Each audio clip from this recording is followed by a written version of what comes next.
Hello, everyone, and welcome.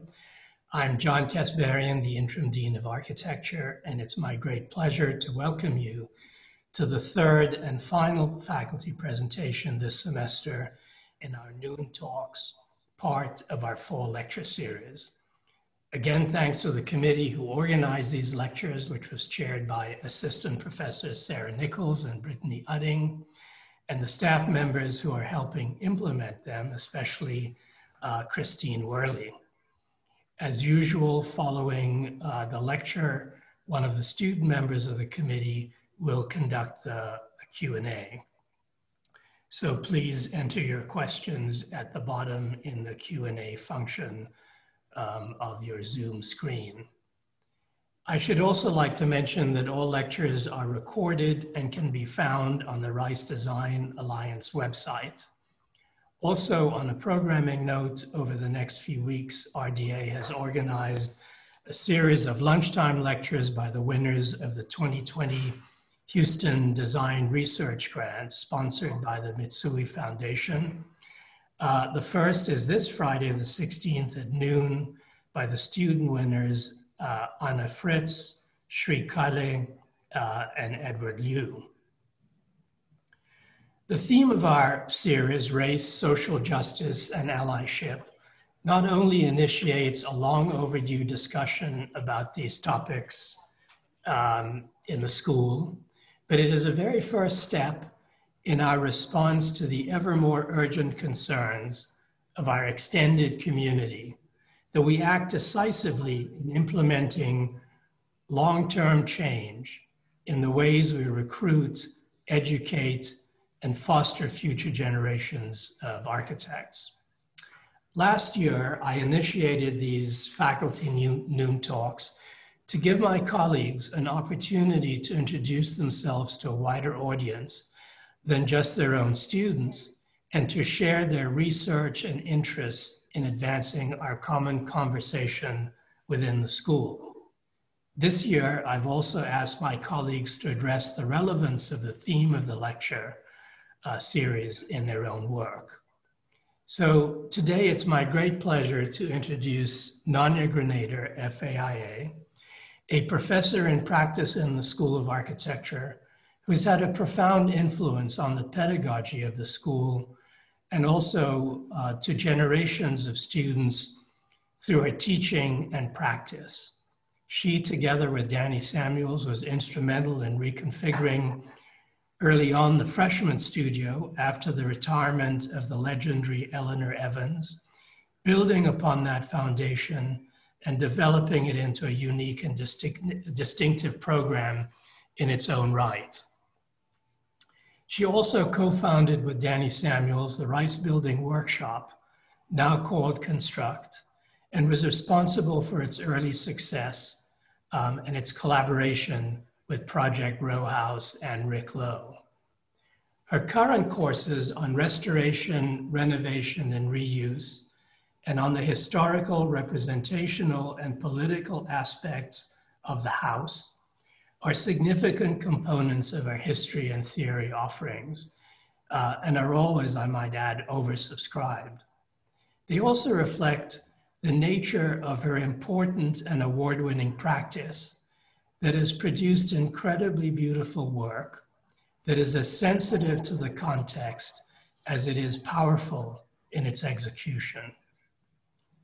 And finally, as usual in my tradition of Googling faculty to make these introductions, I looked up Nonya Grenader, and no matter how many pages I scrolled, even broadening the search beyond the first 9 pages shown, there was not a single other Nonya Grenader that I could find, a reflection that she is truly unique, and we are really lucky to have her in the school.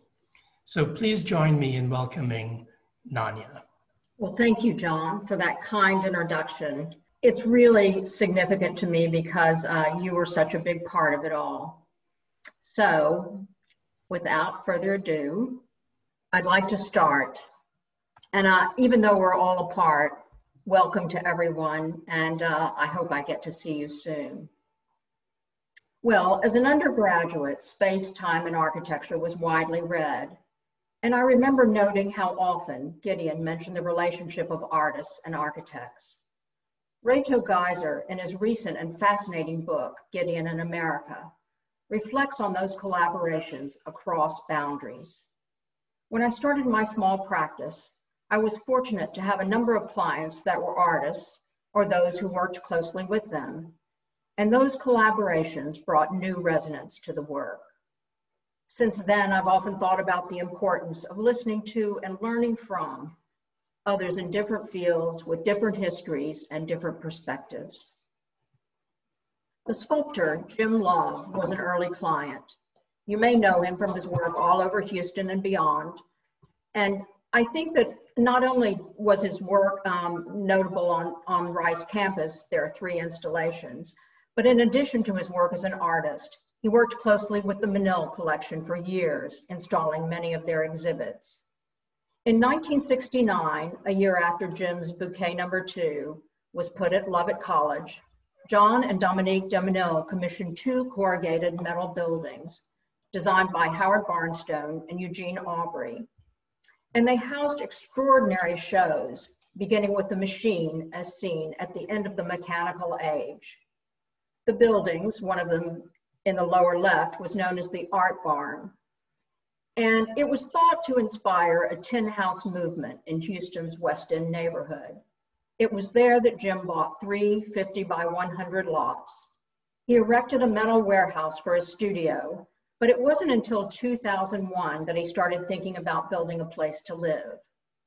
He had seen a house I designed, and he wrote me a letter. And he said, "I think I'll be a very difficult and demanding client." Well, he wasn't at all. Jim wanted the house to be firmly in the metal tradition, small, simple, and set between a large pine in the front and a pecan tree in the back. Jim liked hand drawings, and though the construction documents were done in the earlier days of CAD, we gave Jim plenty of sketches to comment on. And essentially, it was just one open area for living, dining, and kitchen, with a long wall that held books, TV, and a lot of Jim's small sculptural work. Tucked behind the wall were the more private areas, and running up behind it was a long stair that led to the mezzanine above. That mezzanine was a place where he would plan and draw future work. He really wanted that area above, but he had installed so many exhibitions on concrete floors and his knees had suffered for it. And he asked that there be a very gentle rise and run to the stair. We were contemplating all sorts of ratios when one evening, Jim, an avid baseball fan, called me from the ballpark and said, "I've got it." Well, I knew that he always carried a sketchbook and a method of measuring. And sure enough, he came to the next meeting with exact specifications. He loved the house, and I wish he could have enjoyed it for many more years. When he died, he left the house to Paula Webb, and he left the 2 lots next door to Helen Winkler Fosdick. Both graciously hosted my seminar students last year for a visit. And so began a trio of houses. Jim and Paula's on the right, Helen's in the center, and a small house and studio next door for Helen's daughter, Catherine. Helen had also worked with the de Manils early in her career. In this 1971 photo, Helen standing in the center at the back row with the team that produced the remarkable deluxe show. Set in the predominantly African-American Fifth Ward, the space was renovated in a record 13 days, intentionally leaving the facade and focusing on an open gallery interior. It featured the work of an integrated roster of contemporary artists, rare and significant for its time. Helen would go on to work with many others, and many gave her their works of art. When she was finally able to build her own house, all that work came out of storage and crates. This piece by Dan Flavin for Helen, 1972, is currently on view at the newly opened Manil. And of course, it's almost the 50th anniversary of the deluxe show. But I think really Helen's house became a backdrop. a backdrop for her family's artifacts and art and books and really memories. But all was made more special by the curatorial eye that Helen brought to every space in the house. The smaller house next door, designed for Catherine, was set over a garage and a studio. It was similar to Jim's house in that the small dwelling defined its program by several layers of deep storage and shelving. An enlarged landing served as both a study and a guest sleeping space. Next, the combined living and dining, and then the more private areas. Together, the two houses formed a really communal backyard. At the time, Catherine was the director of programming for the Rice Design Alliance, and Helen was committed to the community outreach program, Workshop Houston, that really developed and nurtured middle school students. Together, those houses served family and friends. It was always open to so many people, and there were many, many nonprofit organizations that came there and events that were held there. Well, from Jim and his work, I share the beauty of ordinary things. How the most familiar artifacts, a jack, a flower, a pipe, a strut, could become infused with new meaning and purpose.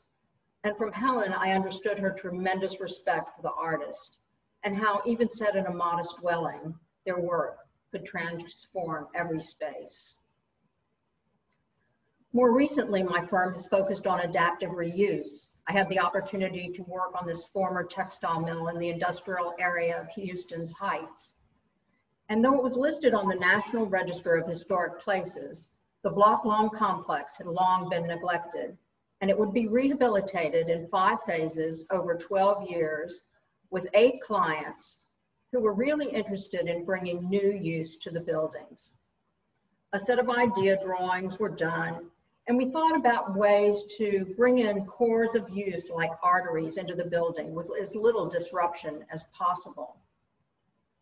The earliest portion was constructed in 1894 and expanded over several editions through the 1920s. And the original patterns of the building's sectional framework started to dictate all of the uses and layout.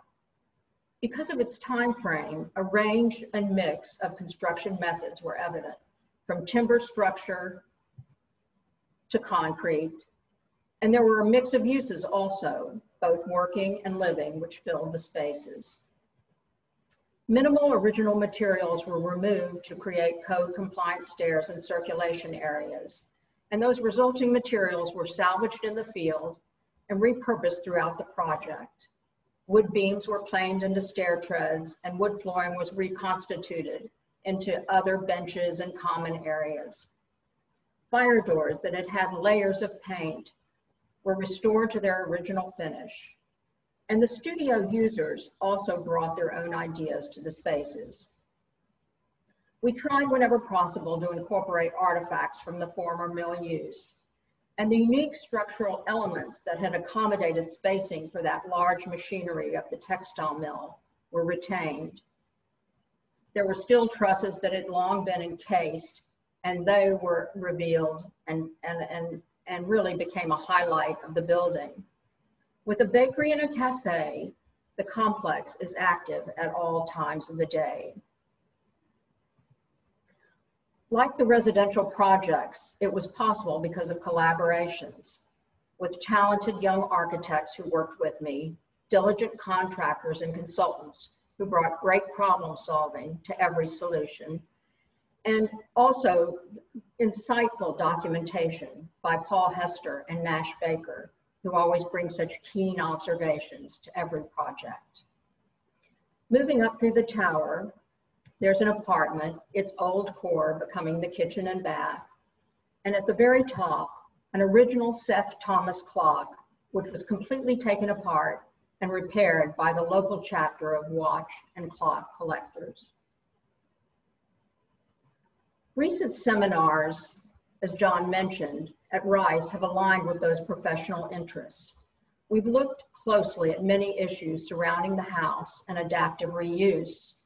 And during site visits and lectures and reviews, colleagues from the Houston design community contribute to our classes, sharing their support and their ideas. And even with the restrictions, we've been able to do things. We have, right now, the student responses are up in the hall at RSA. And just several weeks ago, we viewed the penetrating film, Owned, A Tale of Two Americas, by Rice alum Giorgio Angelini. Giorgio joined us for a great discussion following the film screening. I began teaching at Rice in 1994 with a call from John Kasbarian, asking me to teach first-year design with Danny Samuels. Danny and I worked together to develop a range of early foundation problems. There were the more typical ones, and then there were a lot of hands-on fabrication, such as a set of elements that could be configured and reconfigured in a lot of ways. Some people see it as a toy, and the design and building of full-scale chairs. What was wonderful is that we would have many of those students in later years in our Rice Building Workshop classes, and we can continue to keep up with so many of them today in the fascinating work they're doing. Some of you may notice Jackie Schaefer in the very lower right when she was a first-year student.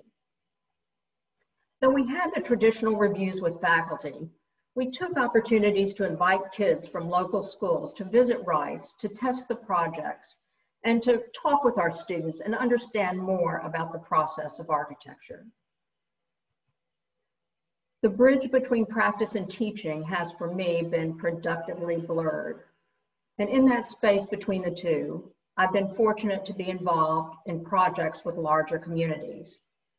Some of these publications conjure up memories of those endeavors. In the lower right, a magazine that featured work by students from the High School for the Performing and Visual Arts, where I had the pleasure of spending 14 years developing and teaching architecture classes. I got to work with talented students from every area of Houston, and many would go on to architecture schools across the country. As part of the editorial board of Site Magazine, I was able to engage with writers and editors and designers, looking at a wide range of issues that reflect and affect our built environment.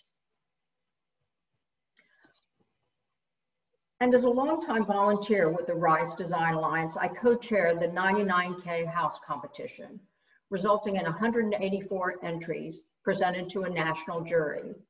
The finalists went through pricing to assure that 99K budget, and all of us at RDA, its director, Linda Sylvan, we all collaborated closely with AIA Houston and my co-chair, Barry Scardino Bradley. We joined with the City of Houston and Harvey Builders and many dedicated volunteers, and the winning design by the Seattle firm Hybrid ORA was built in Houston's 5th Ward, where it's still enjoyed by its original owner. Though Danny and I worked with students on many projects in the community, from installations for the Holocaust Museum to Herman Park, to a design for Workshop Houston's new campus, I'd like to focus on two endeavors that were built primarily by students. The bamboo roof was an international collaboration that was done in a very short time frame. And the second, the Rice Building Workshop at Project Row House, was a local collaboration that resulted in numerous projects over many years. During all of those years, Danny and I would continue our long partnership. Danny always brings such intelligence and talent and a joy for building to every project. And he continues that great work with Construct today. Just in case you wondered what we looked like in the mid-1990s. In 2002, we were invited to join Rice Gallery and its director, Kimberly Davenport, to bring a design by Shigeru Bond to full-scale form. We had all admired Bond's work, particularly his design for emergency housing that employed modest materials used in novel applications. When Bond visited Rice, he was drawn to the plaza in front of the gallery, and he responded with a spare and elegant sketch. From that sketch, we could see the thin and undulating curve supported by clusters of columns, providing a high canopy for the figures below. And from that simple drawing, it was easy to imagine the possibilities. a framework that would catch the light and cast ever-changing shadows. While a collaboration was forming, Bond's ideas were developed with Arab engineers in a system of groups of 4 boards that were overlapped in a spiraling pinwheel connection, with different orientations of the overlap resulting in curvature changes. The arrangement of connections created a pattern of large and small squares and formed a concave or convex geometry, all supported by columns composed of bundled steel members. At the time, Danny and I were teaching those first-year studios, and it seemed like a great opportunity for our students to participate in building. We were also joined by Mark Oberholzer and his environmental systems class at Rice. And given the very brief time frame, we were very fortunate to have students at the University of Houston, the Gerald D. Hines School of Architecture, led by Donna Katchmar and Bill Price. They would join us, and Rice would focus on the roof fabrication, and UH would provide very innovative solutions to the structural support system. Brockstein's, the custom woodwork firm, prepared the bamboo boards that arrived on site, pre-cut and drilled. As each section was fabricated on the plaza floor, the curve began to emerge. And I should say this is a moment to give my deep appreciation to my own family, who participated in almost every Rice Building workshop project. That's my husband, Jonathan, and son, Sam, in the lower right. The roof was lifted onto the support system. And since the plaza pavers could not be disturbed for connection at the ground plane, burlap bags filled with gravel hung in the lower column void to counteract the effects of uplift. And when more weight was needed to stabilize the structure, strategically placed bowling balls provided the solution. Because the process was so important, we installed a show in the gallery that really showed our process. It was envisioned more like a studio pinup rather than a formal exhibit.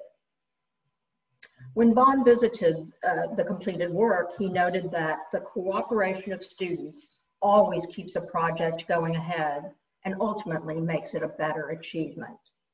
It was clear that the system could be expanded, and Bond did envision the installation as a prototype for larger constructions. Providing a place for exploration of ideas was an essential aspect of Rice Gallery, a site-specific environment where artists and architects could test those emerging ideas, often part of larger bodies of work that would continue far beyond that serene campus space. Our longest Rice Building workshop collaboration began in 1996, when Danny and I met with Rick Lowe, a founder of Project Row Houses. We wanted to build and design a small house on a site nearby, and we had admired Rick's work, and most of all, we admired how it was so much a part of rather than just an insertion into the community. As many of you know, PRH is a unique initiative, activating the intersections between art, historic preservation, affordable housing, community development, and human empowerment. By the end of the meeting, Rick had invited us to build that house at Project Row Houses, and so began our 20-year relationship. We worked on various projects within the campus, such as site planning, the design and building of a PRH archive space, our own work yard with an outfitted workbox to facilitate construction. That effort was led by Joe Meppelink. And today, I'd like to focus on our housing initiatives, but with a bit of background. In revitalizing the early set of houses, PRH has looked to the work of several pivotal artists.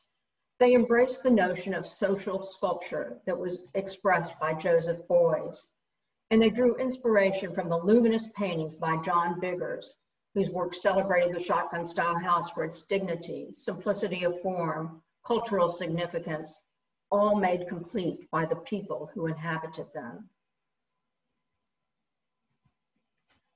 An amazing collaboration of its own, Project Row Houses was founded in 1993 when Rick and 6 other artists, James Bettison, Bert Long, Jesse Locke, Ford Newsom, Bert Samples, longtime Rice art professor George Smith, together with arts organizer Deborah Grotfeld, who mobilized numerous community groups and supporters.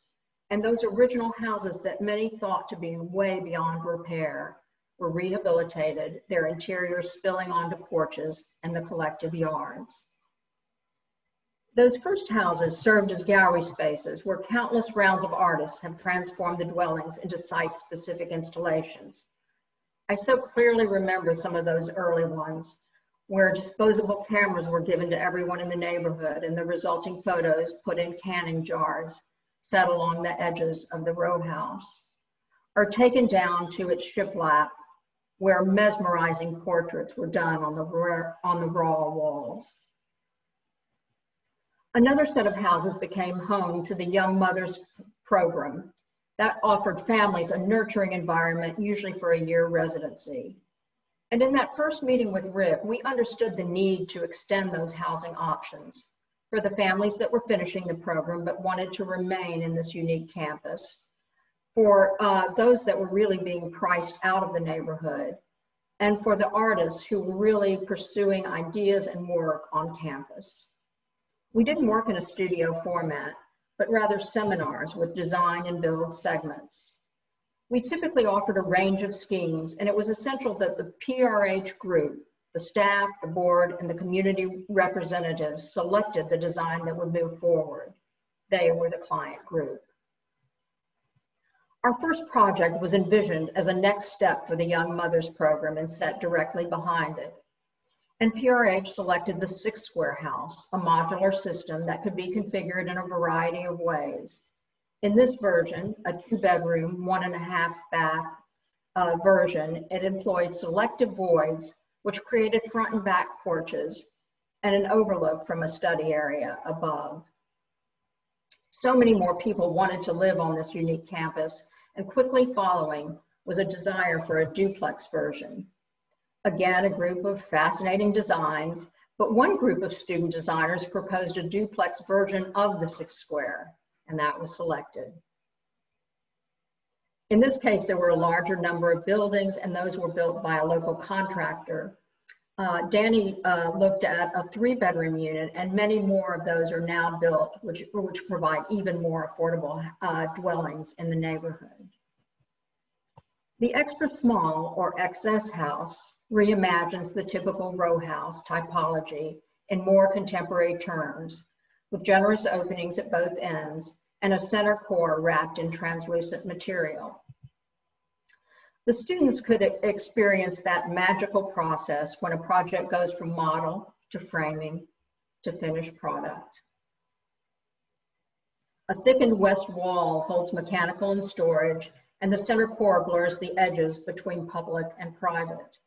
During the day, the polygal walls allow diffused natural light to flow through the center of the house, and at night, the exterior core wall becomes a lit box. There were a number of existing houses in the neighborhood that lacked all services. So the idea for a new core in an old house promotes the reuse of abandoned housing stock. The third from the left was the one that was chosen, the most compact core. And a group of students began building it in place, bringing the idea to form.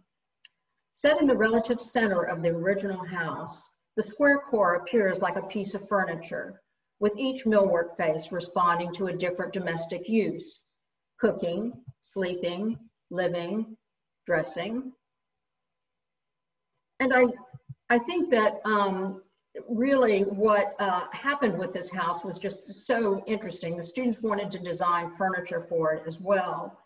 And we again called on Brocksteins, who said that they had some remnants from a recent project. I have to tell you that those are the most beautiful leftovers one could have. But I really appreciated a student decision made near the end of the process.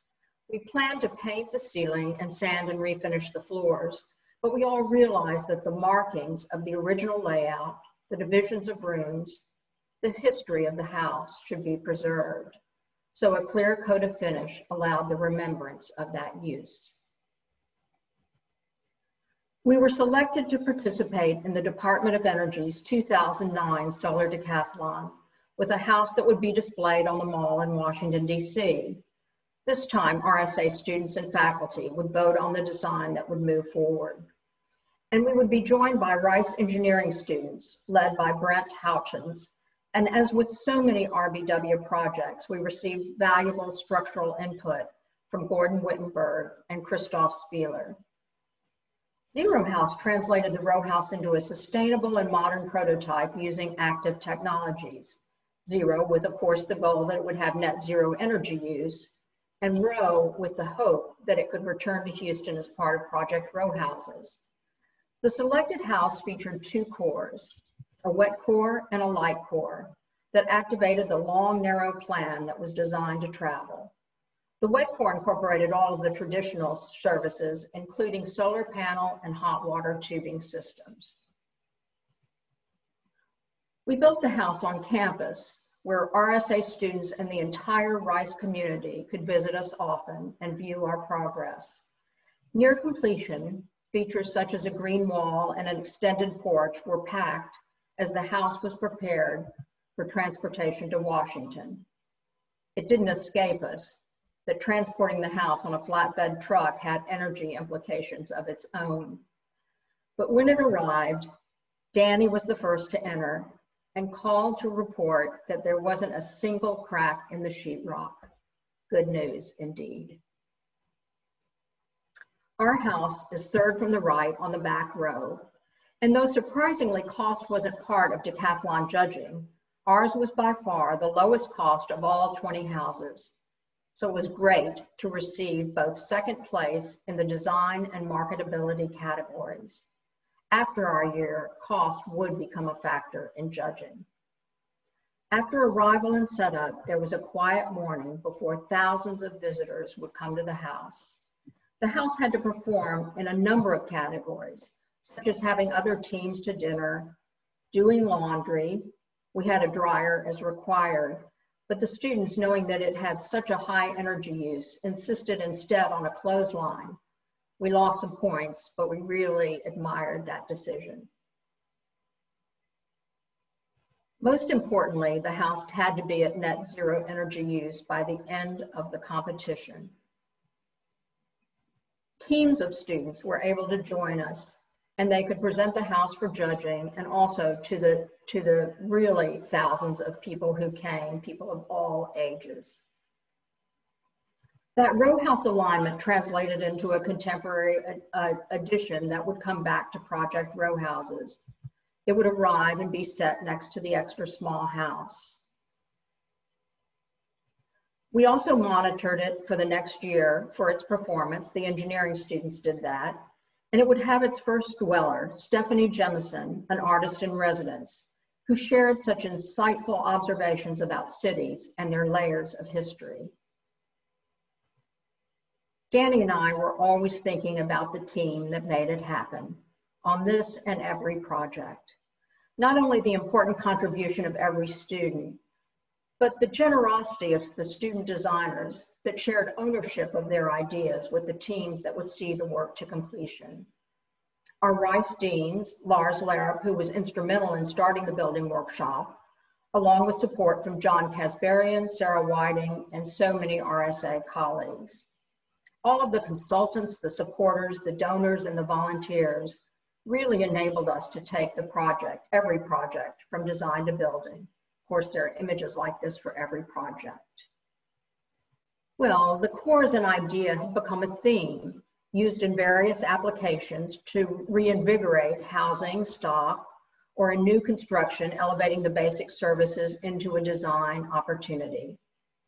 But what if the core itself became the built product, to insert in an existing structure or be the generator for the new ones? There are always precedents, and Prouvé had done this many years before. And in that spirit, we explored the idea of the core as a delivery system. Mod Pod does just that. It's a unit that's prefabricated off-site and then transported to, in this case, an existing house that was in critical need of services. In all of the projects, certain students have emerged as leaders, sharing unique skills and committed to seeing the project through to completion. I really wish I had time to name them all, but from an early student leader, Kim Nuschler on the 6 Square House, to construction leads David and Roque from Architecture and Engineering on the Zero House, to those in this project, Andrew Daly, Jason Fleming, and Peter Musig. They were students who not only led, but also collaborated from the beginning design to the final installation. It was built in our work yard at Project Row Houses, loaded, transported, and installed. That seemed so quick. But then the real work began when the following semester, a dedicated group of students rehabilitated the house around the core, making it ready for its new user. Joining the other houses, the core extension from a practical standpoint allowed for ease of connection to the city services. But that extension, painted a bright yellow, announced the new use within.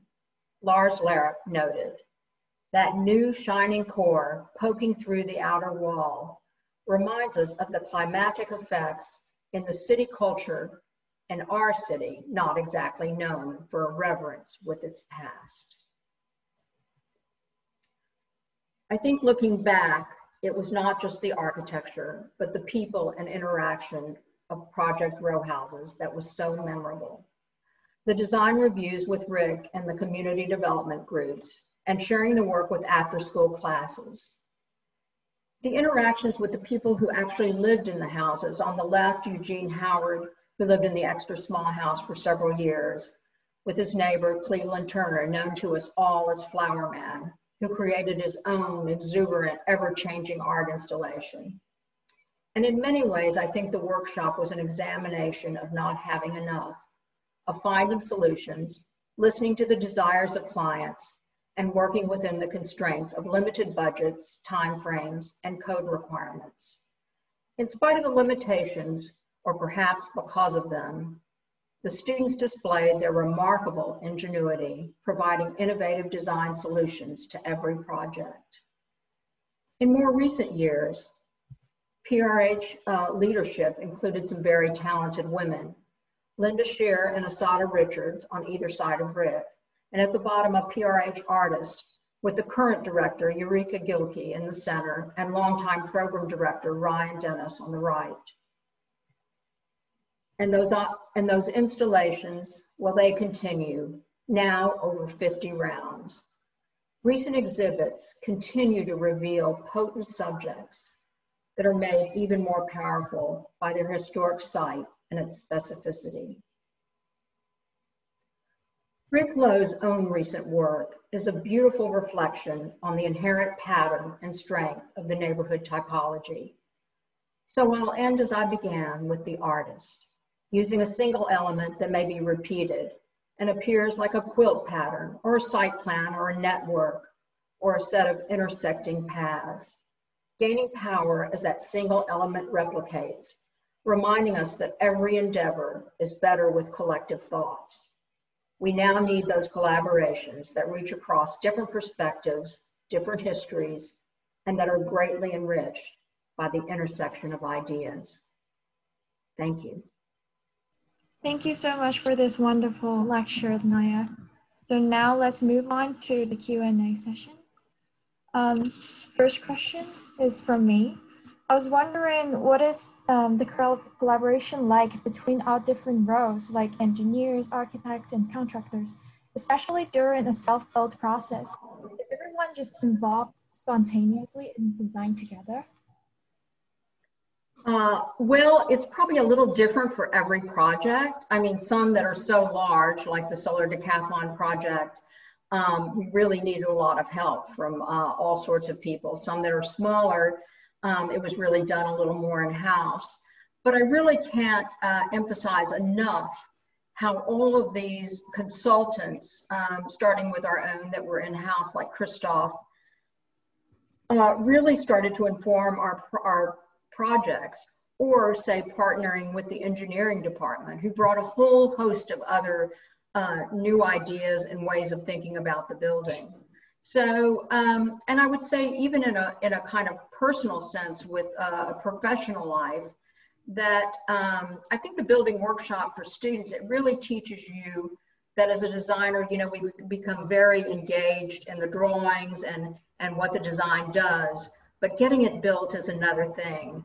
And so really listening to the consultants and to the contractors and those that say, you know, I see the drawing as it is, but let me ask you to think about this. Well, you know, my suggestion is sometimes, you know, it won't be the right solution, but really being open to all of that interaction is really, I think, essential and was a great lesson, I believe, for our students. Thank you. A question from anonymous attendee. Were the work with RSA students all done via the Construct course? Rice Building Workshop operated from 1996 to 2016. And that's when I was able to partner with Danny Samuels. And so all of those projects that you saw today were done in the Rice Building Workshop, that 20-year period. And then I started happily teaching new seminars and new ideas and new things. And Construct, of course, went forward after that point. Thank you. How do you reach for collaboration internationally? Is there a specific organization you work with? Well, you know, that's one reason I was excited to show the bamboo roof that was at Rice Gallery. They have such an incredible network, and I think that was really such a joy for us to work on. You know, the idea of contacting Bond's office and Arup's office, I mean, two amazing groups that we would never get to work with, students would not usually get to work with. So sometimes it takes a little bit of a different entity, like partnering with Rice Gallery to make those things happen. I mean, that was truly an international competition. And actually people from the Arup office and the Bond office came all during the process to give us input. Thank you. I've noticed, yeah. Oh, sorry, I just wanted to, can I ask a question too, Z? Thank you so much, Nonya, for sharing the work. I was wondering if you could, I thought it was really fascinating how so many of your projects, you use the term a new core for an old house. And I thought it was pretty amazing because the core is both the sort of, it's a consolidation of domestic labor, a consolidation of appliances. It's often the most sort of costly, ecologically and economically costly part of a house. Could you talk a little bit more about how, in the sort of evolution of projects that you've been working on, how the core sort of became this, such a sort of fundamental issue in your projects of rehabilitation and reuse?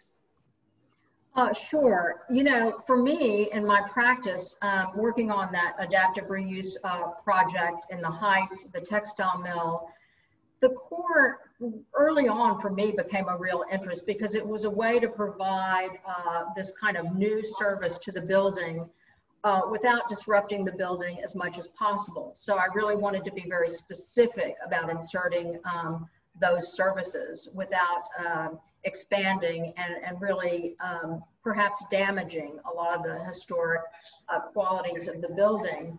And so it was so interesting that in a parallel way, we were exploring this in the building workshop. And I think that it didn't happen immediately. I always, you know, tell students, and I guess that's the biggest thing that students learn in their first year, that we're so often by grade 12 used to being given a problem and providing an answer. But I think one thing that happens in architecture is you learn to let each project kind of inform the next.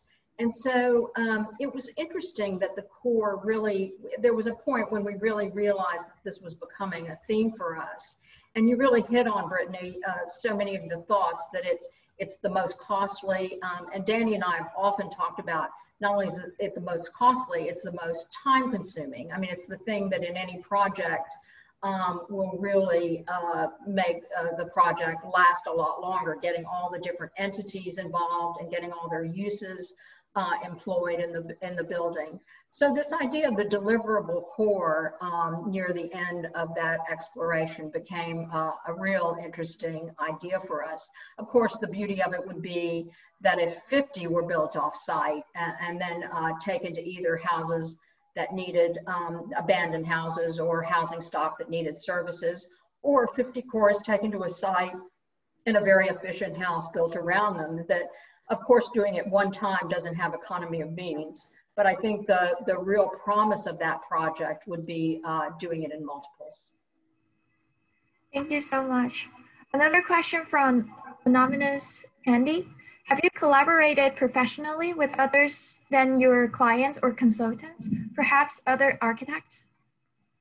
Well, you know, actually, I would like to say that, and this is really, I mean, maybe if there's any little message, I haven't had the chance to collaborate on actual projects with architects, although I really consider that everyone that we work together, that it's a bit of a collaboration and that every person involved is one.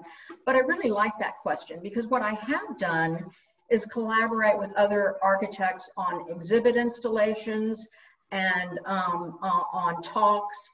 I have several friends that we are often together, people like Natalie Appel and Val Glitch and Donna Katchmar, and we've taught classes together, we've done lectures together, and we have gotten together on installing exhibits. I mean, different people in different modes that way. But more than that, and I think there's a real network in the Houston community, especially a lot of us in small offices, and we informally ask each other to see our projects, to visit the projects, or to look at something on the boards. And I have to say that I am so grateful to so many architects in Houston who invite me over to look at their projects, or I can say, oh, I'm having this problem. What do you think? Or do you know of some good contractors particularly good at this? So what I would really encourage, particularly if you have a small office, is to really involve yourself with a network of friends and colleagues who can support one another. Thank you. Question from Florence Tan. Thank you, Nonya, for illuminating the remembrance, collaboration, restorative justice, and dignity of these projects. What future projects are you working on? And could you share about upcoming collaborations? Excited to see the next iteration of what you will lead. Oh, gosh. Thank you, Florence. Well, of course, you were very instrumental in the old house new core insertion. You were one of those dedicated students who made it happen. I would say that even though I think in these unusual times, things are a bit on hold right now, but what we're in the process of is looking at some fascinating buildings in Houston's East End. We really hope to do a project pretty soon that is such an interesting industrial building. It's a very muscular building, and it uses a material that's no longer made. It's made out of reinforced corrugated glass. And so we hope to work on that one day. We've done a lot of the site planning and pre-planning and some of the initial investigation to it. If I may jump in, Nonya, I have a question. Thank you so much for this wonderful presentation. I had a question actually about your very unique focus on historic preservation in Houston, and you've shown the beautiful work that you've completed on the topic, but I'm wondering actually about your thoughts on the idea of historic preservation sort of at the urban scale within a city that likes quite a bit to kind of recycle or rethink, renew its physical fabric, sometimes seemingly without thought. So how do you view your projects as contributing toward an idea of keeping the history of the city within the city, I guess? Sure, I'd love to answer that. Thank you. And before I do, I really want to thank both you and Brittany for putting together such a an incredible illuminating series that I've enjoyed so much. Houston, it's an interesting place, and it's a place I grew up. I mean, I remember going to that art barn, which sadly isn't there anymore. I remember going to that art barn as a high school student at Bel Air High School and seeing a Magritte show and thinking, this is really something. So, you know, years later, even though one would think that the art barn's not historic, the fact that it was taken down, I think, was really significant. But on a larger sense, you know, Houston, it's interesting to watch it evolve. There are organizations like Preservation Houston, which actually has an arm of younger people who are quite interested in thinking about preservation in much more innovative ways. And I'm encouraged, you know, they have a little competition of their own, and, you know, where there used to be 5 or 10 entries, now there are 30 or 40 entries. So Houston's changing. I mean, it's changing in that way. And I think the bottom line is there is a certain necessity to our idea about disposing of things. Certainly there's, you know, it goes without saying that by not tearing down a building, that's, you know, at the get-go, one of the most ecological friendly things you can do. I do think there's a place for the bill, you know, some decisions to be made, what and when and how. I do believe that even some very simple, banal buildings can be beautiful renovations. And I have colleagues that have done some really great ones. So, you know, I think that a lot of it from an ecological standpoint, just thinking about the wasteful quality of things, I see it improving a little bit. I see it improving a little bit. And I don't even know what improving means, but I see a change. I really see a significant change in the way people are looking at it. Thank you so much, Nonya. I guess one more question from me. So what role does material play in the process of readapting those old dwelling and building? Well, like with everything, I mean, it plays such a huge role. I mean, everything from decisions made with the Rice Building Workshop, drawings where students had envisioned a very perfect idea. What happens when we couldn't afford the material? Or what happens when it couldn't be delivered in the appropriate amount of time? We were such a small operation, we had to regroup and be resilient. But I think even now, really, we're looking at a lot of ideas about sustainability, and I think that'll drive a lot of decisions to come in terms of materiality. I really do. Thank you so much for answering all these questions, and thank you everyone for asking the question. Thank you again, Nonya, and thank you to our audience for joining in. And please join us as well again next Wednesday evening at 6 p.m. for the next of our evening talks from Michael Stone Richards.